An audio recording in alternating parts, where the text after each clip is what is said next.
नमस्कार, स्वागत है आप सभी का। मैं हूं हिमांशु और आप देख रहे हैं हलचल इंडिया। बेबाक खबर तेज असर। आइए नजर डालते हैं आज की खबरों पर। मुजफ्फरनगर जनपद के भोपाल रोड पर शनिवार को जिला सहकारी बैंक की वार्षिक बैठक का आयोजन किया गया, जहां पर मुख्य अतिथि के तौर पर राज्य ऊर्जा मंत्री सोमेंद्र तोमर पहुंचे, जिनका स्वागत पूर्व केंद्रीय राज्य मंत्री डॉक्टर संजीव बालियान और बैंक चेयरमैन ठाकुर रामनाथ सिंह ने किया। इस बैठक में बैंक के सदस्यों ने अपनी विभिन्न समस्याओं को बैंक प्रबंधन के सामने रखा, जबकि बैंक प्रबंधक ने बैंक के आय और व्यय का ब्यौरा प्रस्तुत किया। चेयरमैन ठाकुर रामनाथ सिंह ने बैंक की वित्तीय स्थिति पर विस्तृत रिपोर्ट प्रस्तुत की, जिसमें वर्ष भर की आय और व्यय व लाभ की जानकारी प्रदान की गई। उन्होंने बताया कि बैंक ने पिछले वर्ष में अच्छे वित्तीय परिणाम प्राप्त किए थे। हालांकि कुछ चुनौतियां भी सामने आई। कुछ सदस्यों ने बैंकिंग सेवाओं की सुगमता और समय पर भुगतान की प्रक्रिया में सुधार की भी आवश्यकता जताई। बैंक प्रबंधक ने भी सभी समस्याओं को गंभीरता से लेते हुए उनके समाधान के लिए जल्द उचित कदम उठाने का भरोसा दिलाया। उन्होंने बताया कि ग्राहकों की संतुष्टि ही बैंक की प्राथमिकता है और जितनी जल्द हो सके सभी समस्याओं को समाधान किया जाएगा। बैठक में बैंक के वरिष्ठ अधिकारी, सदस्यों और स्थानीय प्रतिनिधियों ने अपनी अपनी राय दी और बैंक के भविष्य के कार्य योजनाओं पर चर्चा की। इस अवसर पर सदस्यों ने अपने विश्वास को कायम रखने के लिए बैंक प्रबंधन का भी धन्यवाद किया। बैठक के समापन पर बैंक प्रबंधक ने सभी सदस्यों को यह सुनिश्चित किया कि आने वाले समय में और अधिक प्रभावी तरीके से काम किया जाएगा और ग्राहकों की संतुष्टि सुनिश्चित की जाएगी। बैंक है उसकी आज एजीएम थी और मैं हृदय से बधाई और शुभकामनाएं देता हूं अपने सभापति, अपने उप सभापति और सभी संचालकों को कि जिनके माध्यम से प्रदेश के अंदर नंबर 1 पर हमारा ये बैंक काम कर रहा है। और हमारे सहकारिता मंत्री आदरणीय अमित शाह जी के नेतृत्व में जो प्रयास है कि जो परिवारों तक सीमित ये कोऑपरेटिव था उसे आम किसान तक, आम जन तक पहुंचे, यही प्रयास है।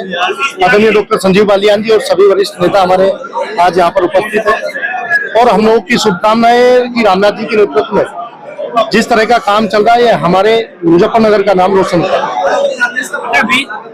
डायरेक्टर नाराज है, मीटिंग में भी नहीं आए हैं, क्या कारण है उनकी नाराजगी का? देखिए, यहाँ पर जिस तरह का उत्साह देखने को मिल रहा है, मैं रामनाथ जी को और उनकी टीम के जितने सदस्य हैं, ये चेयरमैन साहब उनके साथ बैठेंगे, बात करके हम लोग का प्रयास ये है कि सहकारिता का मतलब ये है कि सामूहिक रूप से हम लोग सफलता की तरफ आगे बढ़े।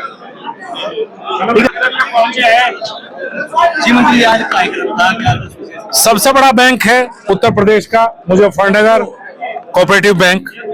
करीब 2300 करोड़ का व्यापार, 20 करोड़ से ज्यादा का शुद्ध लाभ। जहां पूरे उत्तर प्रदेश के ज्यादातर बैंक बर्बाद और तबाह हुए हैं, वहां मुजफ्फरनगर बैंक रोज तरक्की कर रहा है। चेयरमैन, वाइस चेयरमैन, संचालकों को बहुत बधाई। ये बैंक बहुत बड़ा बैंक, किसानों को और काम है, किसानों का बैंक है, किसान इसके मालिक है। सरकार ने 3 बैंक बनाने जा रही है, जो 12 बैंक उनका मर्ज होगा, जो बड़े बैंक। भाई मेरी जानकारी में बात नहीं है, बैंकों का मर्जर ये तो होता रहता है। अच्छा मंत्री जी, अभी एक योगी वाले ने एक मस्जिद के मौलाना ने सिर काटने की धमकी दी, योगी सरकार में इस तरह की बातें आ रही हैं, तो कार्रवाई होगी, उसमें हो चुकी होगी, नहीं तो हम करवा देंगे। भाई आपने बताई कोई बात? आज नए प्रदेश अध्यक्ष बनते हैं, एक आज जाट समाज से किस समाज से? नहीं भाई, वो मैं आपको बता दूं, कुर्मी समाज से हैं। बहुत बड़ा अनुभव है, 7 बार सांसद रहे हैं। सौभाग्य से हमने भी 10 साल और मंत्री हैं पिछले 4-5 साल से, उनके साथ काम किया। मेरी शुभकामनाएं है, उनके नेतृत्व में चुनाव होगा अगला और भारतीय जनता पार्टी फिर सरकार बनाएगी। मेरी शुभकामनाएं नए प्रदेश अध्यक्ष। जब सरकार बीज विधेयक ला रही है जिसका किसान देखिए, बीज विधेयक जब मैं कृषि राज्य मंत्री था उस समय से लंबित है और मेरी अभी भी बात हुई थी दिल्ली में। किसानों की सारी जो शंकाएं हैं उनका निराकरण हुए बिना बीज विधेयक नहीं लाया जाना चाहिए। किसान का पक्ष पहले रखा जाना चाहिए। मैंने भी विधेयक मंगाया, पढ़ूंगा। अगर उसमें कोई भी कमी है तो माननीय कृषि मंत्री या प्रधानमंत्री से भी बात करेंगे और किसान के हितों के अनुरूप ही लाया जाएगा। नहीं लाया जाएगा तो उसके बिना काम चल जाएगा। SIR को लेकर सरकार घेरने का काम करेगी। कल को राहुल गांधी को दिल्ली में बहुत बड़ी जनसभा लगाई। अब राहुल गांधी को क्या समस्या समझ में नहीं है। SIR का मतलब था कि भाई ढंग से जो मृतक हो चुके उनकी वोट करे, जो फर्जी उनकी वोट पड़े। अब राहुल गांधी को इसमें क्या समस्या? राहुल गांधी ने आज तक बताई।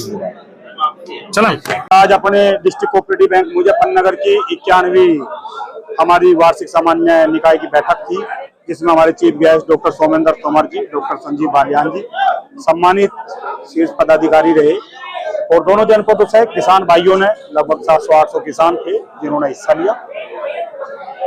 बैंक बजट था, कितने पैसे जमा हुए? हमारे एक ऐसा ना वार्षिक बैठक में सब लेखा जोखा रखा जाता है। जैसे हमने पिछले दिनों अपने जो प्रदेश के अंदर हम लोगों ने नेट प्रॉफिट में प्रदेश के अंदर सर्वप्रथम स्थान लिया, जिसमें 20 करोड़ पार करके इस बार हमारा शुद्ध लाभ हुआ है। 4344 का हमारा टर्नओवर, और मैं बताऊं एनपीए हमारा 0 है। और कई मुख्य बिंदु, क्योंकि पिछले काफी समय से नई ब्रांचों का हम लोगों ने जनपदों में नहीं खोली, तो इस बार हम लोगों ने आज कुछ निर्णय लिया कि हम कुछ नई ब्रांचें भी खोलेंगे। नाराज भी दिखाई दिए, 6 लोग भी आ पाए। कोई किसी के ब्याह में शादी और वैसा कुछ नहीं था, सब परिवार के लोग हैं, ऐसा कुछ नहीं है। वो आज एक दो कैजुअलिटी और एक दो शादी वादी, वो सब लोग इस तरह से व्यस्त रहे। किसानों के लिए लोन की व्यवस्था हाँ, वो सब तो चली रही है पहले से, आगे से और बेहतर बनाने का प्रयास होगा। वक्त हो चला है आपसे विदा लेने का। कल फिर होंगे हाजिर कुछ नई और ताज़ा खबरों के साथ। तब तक के लिए दीजिए हमें इजाजत। नमस्कार। हमारे YouTube और Facebook चैनल को फॉलो और सब्सक्राइब करना ना भूलें।